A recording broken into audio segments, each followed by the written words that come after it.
ಇನ್ನು ಚನ್ನಪಟ್ಟಣ ಫಲಿತಾಂಶದ ವಿಚಾರದಲ್ಲಿ ಈಗ ದೇವೇಗೌಡರು ಕೂಡ ಮಾತನಾಡಿಲ್ಲ, ಕುಮಾರಸ್ವಾಮಿ ಅವರು ಕೂಡ ಪ್ರತಿಕ್ರಿಯೆ ಕೊಟ್ಟಿಲ್ಲ. ಏನಾಗ್ಬಿಟ್ಟಿದೆ? ಯಾಕೆ ಸೈಲೆಂಟ್ ಆಗ್ಬಿಟ್ಟಿದ್ದಾರೆ ಎಲ್ಲರೂ?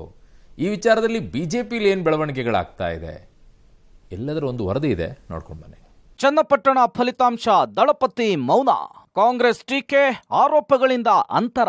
ಚನ್ನಪಟ್ಟಣ ಫಲಿತಾಂಶ ದಳಪತಿಗಳ ಪಾಲಿಗೆ ನುಂಗಲಾರದ ಬಿಸಿ ತುಪ್ಪವಾಗಿದೆ. ಬರಸಿಡಿಲಿನಂತೆ ಎರಗಿದ ಅನಿರೀಕ್ಷಿತ ಫಲಿತಾಂಶದಿಂದ ಶಾಕ್ ಎದುರಾಗಿದೆ. ಈ ಆಘಾತದಿಂದ ದಳಪತಿಗಳು ಹೊರಬಂದಿಲ್ಲ. ಯಾವುದೇ ಪ್ರತಿಕ್ರಿಯೆ ಕೊಡದೆ ದೇವೇಗೌಡರು, ಎಚ್ಡಿಕೆ ಮೌನಕ್ಕೆ ಶರಣಾಗಿದ್ದಾರೆ.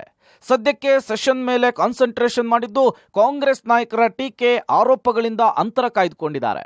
ಫಲಿತಾಂಶ ಪರಾಮರ್ಶೆ ಮಾಡುವ ಉಸಾಬರಿಗೂ ಹೋಗಿಲ್ಲ. ಸದ್ಯಕ್ಕೆ ಸೆಷನ್ ಮೇಲೆ ಕಾನ್ಸಂಟ್ರೇಷನ್ ಮಾಡಿರುವ ಕುಮಾರಸ್ವಾಮಿ ಸಂಸತ್ ಅಧಿವೇಶನ ಮುಗಿದ ಮೇಲೆ ಚನ್ನಪಟ್ಟಣಕ್ಕೆ ಭೇಟಿ ಕೊಟ್ಟು ಮತದಾರರಿಗೆ ಕೃತಜ್ಞತೆ ಹೇಳಲು ಪ್ಲಾನ್ ಮಾಡಿದ್ದಾರೆ. ಸದ್ಯಕ್ಕೆ ರಾಜಕೀಯ ಆರೋಪ ಪ್ರತ್ಯಾರೋಪಗಳಿಗೆ ದಳಪತಿಗಳು ಬ್ರೇಕ್ ಹಾಕಿದ್ದಾರೆ.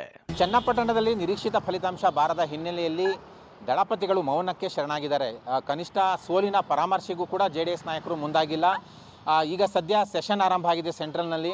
ಆ ಹಿನ್ನೆಲೆಯಲ್ಲಿ ಸಂಸತ್ ಅಧಿವೇಶನದ ಮೇಲೆ ಫೋಕಸ್ ಮಾಡೋದಕ್ಕೆ ಜೆಡಿಎಸ್ನ ನಾಯಕರು ನಿರ್ಧಾರ ಮಾಡಿರುವಂಥದ್ದು. ಕಳೆದ 2 ದಿನಗಳಿಂದಲೂ ಕೂಡ ಜೆಡಿಎಸ್ ನಾಯಕರ ಮೇಲೆ ಕಾಂಗ್ರೆಸ್ನ ನಾಯಕರು ಸಾಕಷ್ಟು ಟೀಕೆ ಟಿಪ್ಪಣಿ ಮಾಡ್ತಿದ್ರು ಕೂಡ ದೇವೇಗೌಡರ ಮತ್ತು ಕುಮಾರಸ್ವಾಮಿ ಅವರು ಮೌನಕ್ಕೆ ಶರಣಾಗಿದ್ದಾರೆ. ಒಂದು ಆತ್ಮಾವಲೋಕನ ಮಾಡ್ಕೋಬೇಕು, ಇನ್ನೊಂದು ಕಾಂಗ್ರೆಸ್ನವರ ಟೀಕೆಗೆ ಕೌಂಟ್ರ್ ಕೊಡಬೇಕು. ಯಾವುದು ಕೂಡ ಮಾಡ್ತಾ ಇಲ್ಲ. ಇನ್ನೂ ಕೂಡ ಫಲಿತಾಂಶವನ್ನು ಅವರು ಜೀರ್ಣಿಸ್ಕೊಂಡಿಲ್ಲ. ಈಗ ಸದ್ಯ ಒಂದು ಕೃತಜ್ಞತಾ ಸಭೆಯನ್ನು ಚನ್ನಪಟ್ಟಣದಲ್ಲಿ ಮಾಡಬೇಕು ಅನ್ನುವಂಥ ತೀರ್ಮಾನಕ್ಕೆ ಜೆಡಿಎಸ್ ನಾಯಕರು ಬಂದಿರುವಂಥದ್ದು. ಅದು ಸಂಸತ್ ಅಧಿವೇಶನ ನಂತರ. ಆ ಸಂದರ್ಭದಲ್ಲಿ ಆತ್ಮಾವಲೋಕನ ಸಭೆ ಹಾಗೂ ಕಾಂಗ್ರೆಸ್ ನಾಯಕರ ಟೀಕೆಗೆ ಯಾವ ರೀತಿ ಕೌಂಟರ್ ಕೊಡ್ತಾನೆ ಅನ್ನುವಂಥದ್ದು ನಿರೀಕ್ಷೆ ಮಾಡಲಾಗಿದೆ. ನಿಖಿಲ್ ಹ್ಯಾಟ್ರಿಕ್ ಸೋಲು, ದಳಕೋಟೆಯಲ್ಲಿ ಅಪಸ್ವರ, ದೇವೇಗೌಡರ ಮೂಲಕ ಜಿಟಿಡಿ ಮನವೊಲಿಸಲು ಒತ್ತಡ.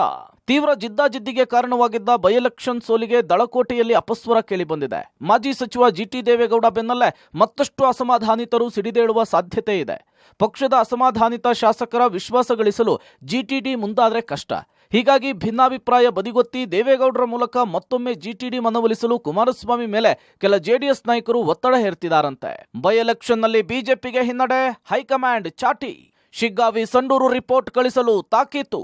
ಶಿಗ್ಗಾವಿ ಸಂಡೂರಲ್ಲೂ ಬಿಜೆಪಿ ಸೋಲುಂಡಿದೆ. ಕೆಟ್ಟ ಫಲಿತಾಂಶದ ಕುರಿತು ಕೇಸರಿ ನಾಯಕರಿಗೆ ಹೈಕಮಾಂಡ್ ತರಾಟೆಗೆ ತೆಗೆದುಕೊಂಡಿದೆ. ರಿಸಲ್ಟ್ ಕುರಿತು ಕಂಪ್ಲೀಟ್ ರಿಪೋರ್ಟ್ ಕಳಿಸೋದಕ್ಕೆ ತಾಕೀತು ಮಾಡಿದೆ. ಗೆಲ್ಲಬಹುದಾದ ಕ್ಷೇತ್ರದಲ್ಲಿ ಸೋತಿದ್ದಕ್ಕೆ, ವೈಫಲ್ಯ ಆಗಿದ್ದೆಲ್ಲಿ ಅಂತ ಪ್ರಶ್ನಿಸಿದೆ. ವರಿಷ್ಠರ ಪ್ರಶ್ನೆಗೆ ರಾಜ್ಯ ಬಿಜೆಪಿಯ ನಾಯಕರು ಟೆನ್ಷನ್ ಆಗಿದ್ದಾರೆ. ಸದ್ಯ ಬಿಜೆಪಿ ಸೋಲಿನ ಪರಾಮರ್ಶೆಗಿಳಿದಿದೆ. ಈ ಮಧ್ಯೆ ಬಿಜೆಪಿ ಹೈಕಮಾಂಡ್ ನಡೆ ತೀವ್ರ ಕುತೂಹಲ ಕೆರಳಿಸಿದೆ. ಇನ್ನು ಈ ಫಲಿತಾಂಶದಿಂದ ಪಕ್ಷದ ಮೇಲೆ ಯಾವುದೇ ರೀತಿ ಪರಿಣಾಮ ಬೀರಲ್ಲ ಅಂಥೇಳಿ ಆರ್ ಅಶೋಕ್ ಸ್ಪಷ್ಟಪಡಿಸಿದ್ದಾರೆ. ನೋಡಿ, ಈ ಬೈ ಎಲೆಕ್ಷನ್ನು ನಮ್ಗೆ ಯಾವುದು ಕೂಡ ಪಾರ್ಟಿ ಮೇಲೆ ಯಾವುದೇ ರೀತಿ ಎಫೆಕ್ಟ್ ಆಗಲ್ಲ. ಯಾಕಂದರೆ ಹಿಂದೇನೂ ಕೂಡ ನಮ್ಮ ಸರ್ಕಾರ ಇದ್ದಾಗ ನಾವು 18 ಬೈ ಎಲೆಕ್ಷನ್ ಗೆದ್ದಿದ್ದೀರಿ. ಅದಾದಮೇಲೆ ಜನರಲ್ ಎಲೆಕ್ಷನಲ್ಲಿ ನಾವು ಸೋತಿದ್ದೀರಿ. ಇವರು 3 ಬೈ ಎಲೆಕ್ಷನ್ ಗೆದ್ದಿರೋದು. ಯತ್ನಾಳ್ ಅವರ ಹೇಳಿಕೆಗಳು ಪಕ್ಷದ ಕಾರ್ಯಕರ್ತರಿಗೆ ಮುಜುಗರವನ್ನು ಉಂಟು ಮಾಡಿದ್ದಕ್ಕೆ ಇಲ್ಲಿಯವರೆಗೆ ಅವರಿಗೆ ರಾಜ್ಯ ಮಟ್ಟದಲ್ಲಿ ಯಾವ ರೀತಿ ತಿಳಿ ಹೇಳಬೇಕು ಅನ್ನುವಂತಹ ಪ್ರಯತ್ನಗಳು ಆಗಿದ್ದಾವೆ. ಬಹಿರಂಗವಾಗಿ ಪಕ್ಷದ ಶಿಸ್ತನ್ನು ಯಾರೇ ಉಲ್ಲಂಘನೆ ಮಾಡಿದರೂ ಕೂಡ ಅವರ ವಿರುದ್ಧ ಇನ್ನು ಮೇಲೆ ರಾಷ್ಟ್ರ ನಾಯಕರಿಗೆ ಗಮನಕ್ಕೆ ತರ್ತೇವೆ. ಸೊ ಯತ್ನಾಳ್ ಅವರ ಈ ತೀರ್ಮಾನದ ಬಗ್ಗೆ ರಾಷ್ಟ್ರ ನಾಯಕರಿಗೆ ಪಕ್ಷ ಗಮನಕ್ಕೆ ತರುತ್ತೆ. ಶಿಗ್ಗಾವಿ ಸಂಡೂರು ಉಪಚುನಾವಣೆಯಲ್ಲಿ ಬಿಜೆಪಿಗೆ ಭಾರಿ ಸೋಲಾಗಿರುವಂಥದ್ದು. ಈ ಸಂಬಂಧಪಟ್ಟಂತೆ ಡೀಟೇಲ್ ರಿಪೋರ್ಟ್ ಕಳಿಸಿ ಅನ್ನುವಂತಹ ತಾಕೀತನ ಬಿಜೆಪಿ ಹೈಕಮಾಂಡ್ ಕಳಿಸಿರುವಂಥದ್ದು. ಈಗ ಹೈಕಮಾಂಡ್ಗೆ ಡೀಟೇಲ್ ವರದಿಯನ್ನು ರವಾನೆ ಮಾಡೋದಕ್ಕೆ ಬಿಜೆಪಿ ತಯಾರಿ ಮಾಡ್ಕೊಳ್ತಾ ಇರುವಂಥದ್ದು. ಆದರೆ ಗೆಲ್ಲುವಂಥ ಕ್ಷೇತ್ರಗಳಲ್ಲಿ ಸೋತಿದ್ದೇಕೆ, ಎಡವಿದ್ದಲ್ಲಿ, ವೈಫಲ್ಯ ಯಾಕಾಯಿತು ಅನ್ನುವಂತಹ ಪ್ರಶ್ನೆಗಳನ್ನು ಬಿಜೆಪಿ ಹೈಕಮಾಂಡ್ ರಾಜ್ಯ ನಾಯಕರಿಗೆ ಕೇಳಿರುವಂಥದ್ದು.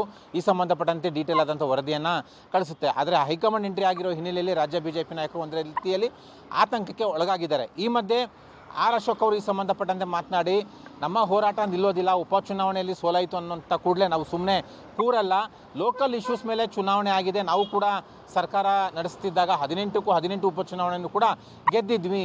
ಈ ಉಪಚುನಾವಣೆ ಸೋಲು ನಮ್ಮನ್ನ ಕುಗ್ಗಿಸಿಲ್ಲ, ನಮ್ಮ ಹೋರಾಟ ಮುಂದುವರಿಯುತ್ತೆ ಅನ್ನುವಂಥ ಸ್ಪಷ್ಟನೆಯನ್ನ ಕೊಟ್ಟಿದ್ದಾರೆ. 3 ಕ್ಷೇತ್ರ ಗೆದ್ದ ಖುಷಿಯಲ್ಲಿ ಕಾಂಗ್ರೆಸ್ ಸಂಭ್ರಮ, ಪಕ್ಷದ ಆಂತರಿಕ ವಿಚಾರ ಮಾತನಾಡದಂತೆ ಎಚ್ಚರಿಕೆ. ಈ ಮಧ್ಯೆ 3 ಕ್ಷೇತ್ರವನ್ನ ಗೆದ್ದು ಬೀಗಿದ ಖುಷಿಯಲ್ಲಿ ರಾಜ್ಯ ಕಾಂಗ್ರೆಸ್ ನಾಯಕರಿದ್ದಾರೆ. ಗೆಲುವಿನ ಜೋಶ್ ಓವರ್ಫ್ಲೋ ಆಗದಂತೆ ತಡೆಯಲು ಮುಂದಿನ ವಾರವೇ ಸಚಿವ ಸಂಪುಟ ಸಭೆ ನಡೆಸಲಿಕ್ಕೆ ಹೈಕಮಾಂಡ್ ಸೂಚನೆ ಕೊಟ್ಟಿದೆ. ಪಕ್ಷದ ಆಂತರಿಕ ವಿಚಾರಗಳ ಬಗ್ಗೆ ಬಾಯ್ಬಿಡದಂತೆ ಸಚಿವರಿಗೆ ಎಚ್ಚರಿಕೆ ಕೊಡಲಿಕ್ಕೆ ಹೈಕಮಾಂಡ್ ಸೂಚನೆ ಪಾಸ್ ಮಾಡಿದೆ. ರಾಜ್ಯದ 3 ಕ್ಷೇತ್ರದ ಉಪಚುನಾವಣೆಯಲ್ಲಿ ಗೆದ್ದಿರುವಂಥ ಕಾಂಗ್ರೆಸ್ ಜೋಶ್ನಲ್ಲಿದೆ. ಆದರೆ ಇದೇ ಜೋಶು ಓವರ್ಫ್ಲೋ ಆಗಬಾರ್ದು ಅನ್ನುವಂಥದ್ದು ಕಾಂಗ್ರೆಸ್ ಹೈಕಮಾಂಡ್ನ ಎಚ್ಚರಿಕೆ ಎನ್ನಲಾಗ್ತಿದೆ.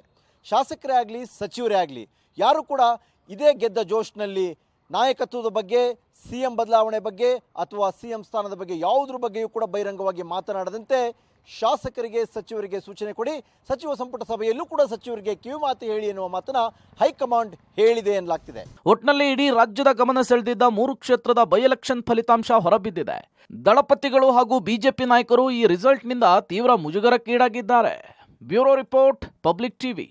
ಸರ್ಕಾರ ಬಿದ್ದೋಗ್ಬಿಡುತ್ತೆ, ಮುಖ್ಯಮಂತ್ರಿಗಳು ಬದಲಾಗ್ಬಿಡ್ತಾರೆ ಅಂತ ಹೇಳಿ ಪುಂಖಾನುಪುಂಖಿ ಬಿಡ್ತಾ ಇದ್ರು ರೀಲ್ಗಳನ್ನ. ಅಲ್ಲ, ಒಂದ್ ಫ್ಯಾಕ್ಟ್ ಅಂತೂ ಹೌದಲ್ವಾ ಅರುಣ್, ಸರ್ಕಾರ ಇದ್ದಾಗ ಬೈ ಎಲೆಕ್ಷನ್ ಗಳಲ್ಲಿ ಗೆದ್ಕೊಳ್ಳೋದು ಸುಲಭ, ಪರವಾಗಿ ಇರುತ್ತೆ. ಐ ಅಗ್ರಿ ವಿತ್ ದಟ್, ನಾನು ಒಪ್ಕೊಳ್ತೀನಿ. ಆದ್ರೆ ಈ ತರ ಹೇಳ್ಕೊಂಡು ಓಡಾಡ್ತಾ ಇದ್ರಲ್ಲ, ಇನ್ಮೇಲೆ ಯಾವ ಮಾತನ್ನ ಹೇಳ್ತಾರೆ? ಈ 3ರಲ್ಲಿ ಯಾವ್ದಾದ್ರು ಗೆದ್ದಿದ್ದಿದ್ರೆ ಬಿಜೆಪಿ ಅವರು ಮಾತಾಡ್ತಿದ್ರು, ಹಿಡಿಯಕ್ಕಾಗ್ತಿತ್ತ? ಅದಕ್ಕೊಂದು ಎನರ್ಜಿ ಸಿಕ್ಕಿರ್ತಿತ್ತು. ಈಗ 3 ಸೋಲೋದಕ್ಕೆ ಕಾರಣ ಏನು? ಬಿಜೆಪಿ ಇರುವಂತ ಒಡಕು. ಶಿಗ್ಗಾವಿ ದೊಡ್ಡ ಆಶ್ಚರ್ಯ ಮೂಡಿಸ್ತಿರೋದು. ಇಲ್ಲಿ ಬಿಡಿ, ಈಗ ಚನ್ನಪಟ್ಟಣದ ವಿಚಾರದಲ್ಲಿ ಏನಾಯ್ತು ಅಂತ ಹೇಳಿ, ಬಟ್ ಸಂಡೂರು ಮತ್ತೆ ಶಿಗ್ಗಾವಿಯಲ್ಲಿ ನಿಮ್ ಪರ್ಫಾರ್ಮೆನ್ಸ್ ಏನು? ಆಕ್ಚುಲಿ ಸಂಡೂರಲ್ಲಿ JDS ಇದ್ದಿದ್ದು ಕಾರಣ, ಅವಾಗ ಸಂತೋಷ್ ಲಾಡ್ ಆ ಕ್ಷೇತ್ರದಲ್ಲಿ ಗೆದ್ದಂತವ್ರು. ಅದಾವಾಗಿನ ಕತೆ. ಬಟ್ ಇದನ್ನ ಬಿಜೆಪಿ ಅವ್ರು ಏನ್ ಮಾಡಿದ್ರಿ? ಏನ್ ನಿಮ್ ಫೈಟು? ನಿಮ್ಮಲ್ಲಿರುವಂತ ಒಡಕುಗಳು ನಿಮ್ಮನ್ನ ಆಗಿದೆ. ಇನ್ನು ಉಳಿದಂತವ್ರ ಒಡಕಿನ ಬಗ್ಗೆ ಮಾತಾಡ್ತೀರಾ ನೀವು?